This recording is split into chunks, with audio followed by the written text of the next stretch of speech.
स्वप्न पाहणं सोपं आहे, पण त्या स्वप्नासाठी जिद्दीने झगडणं, अपयशावर मात करून यश मिळवणं हे फार थोडे जण करू शकतात। परिस्थिती कितीही कठीण असली, आर्थिक अडचणी जरी आड येत असल्या, तरी खऱ्या मेहनतीसमोर सर्व अडचणी लहान ठरतात।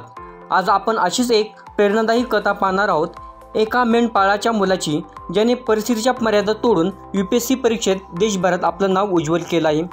कोल्हापूर जिल्ह्यातील यमगे गावचा बिरदेव सिद्धप्पा डोने एक मेंढपाळाचा मुलगा आहे।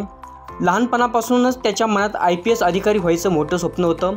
घरची परिस्थिती अतिशय साधी, आर्थिक पाठबळ कमी, तरीही या स्वप्नासाठी बिरदेवने हार मानली नाही। शाळेपासूनच बिरदेव अभ्यासात हुशार होता। 10वीत 96% गुण मिळवून मुरगुड केंद्रात तो प्रथम आला होता। 12वीमध्ये सुद्धा 89% गुण मिळवले। पुढे पुण्याच्या COP या नामांकित महाविद्यालयातून त्याने इंजिनिअरिंग पूर्ण केलं।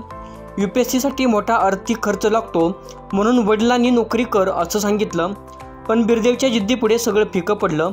त्याचा भाऊ भारतीय सैन्य सेवेत असलेला वासुदेव डोने बिरदेवचा सर्व खर्च उचलत त्याला पाठबळ दिलं। दोनदा अपयश आलं, तरीसुद्धा न खचता तिसऱ्या प्रयत्नात बिरदेवने UPSC परीक्षेत देशात 551वा क्रमांक मिळवला आणि आता त्याला भारतीय पोलीस सेवेत IPS अधिकारी म्हणून काम करण्याची संधी मिळणार आहे।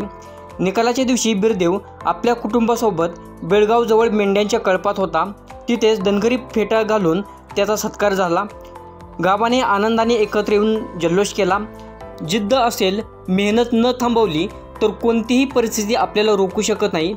बिरदेव डोनेचं यश हे त्याचं नाही, तर लाखो जिद्दी स्वप्न पाहणाऱ्यांचं सुद्धा प्रेरणास्थान आहे। जर ही प्रेरणादायी कथा तुम्हाला आवडली असेल तर नक्कीच लाईक करा, शेअर करा आणि अशाच मोटिवेशनल रिअल स्टोरीज पाहण्यासाठी आमच्या AW पोर्टल चॅनलला सबस्क्राईब करा।